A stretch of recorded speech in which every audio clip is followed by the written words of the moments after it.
গৌৰীপুৰ সমষ্টিৰ অন্তৰ্গত ৯৭ নং গাঁও পঞ্চায়তৰ ৩ নং উত্তৰ ৰায়পুৰ প্ৰথম খণ্ড গ শাখাৰ সদস্য পদৰ প্ৰাৰ্থী আফৰোজা বেগম বিশাল শোভাযাত্ৰা ৯৭ নং গাঁও পঞ্চায়তৰ ৩ নং উত্তৰ ৰায়পুৰ প্ৰথম খণ্ড গ শাখাৰ গাঁও পঞ্চায়তৰ সদস্য পদৰ ৰাইজৰ সমৰ্থিত মনোনীত প্ৰাৰ্থী আফৰোজা বেগমৰ ৰোড শ্ব' উলিয়াই নিৰ্বাচনী প্ৰচাৰ চলায়।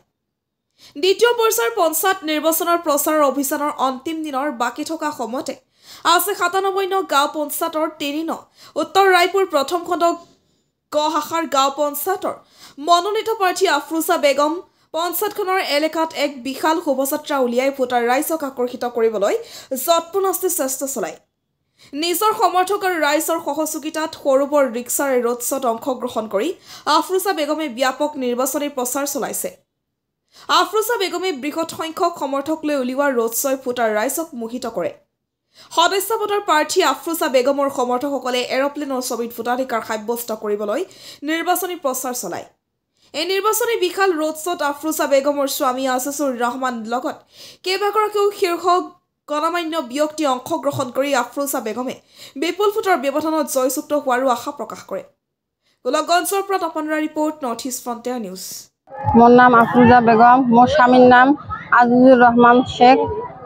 মই আগন্তুক গাঁও পঞ্চায়ত নিৰ্বাচনৰ ৯৭ নং ৰায়পুৰ গাঁও পঞ্চায়তৰ ৩ নং উত্তৰ ৰায়পুৰ ১ নং খণ্ড সমষ্টিৰ সদস্য পদৰ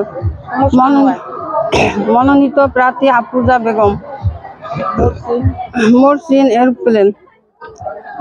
মই সমূহ ৰাইজৰ সহায় সহযোগিতা আৰু আশীৰ্বাদ কামনা কৰিলোঁ। আপোনালোকে মহামূল্যৱান ভোট দি মোক জয়যুক্ত কৰিব। এইটোৱে সকলো ৰাইজৰ আগত মোৰ আশা।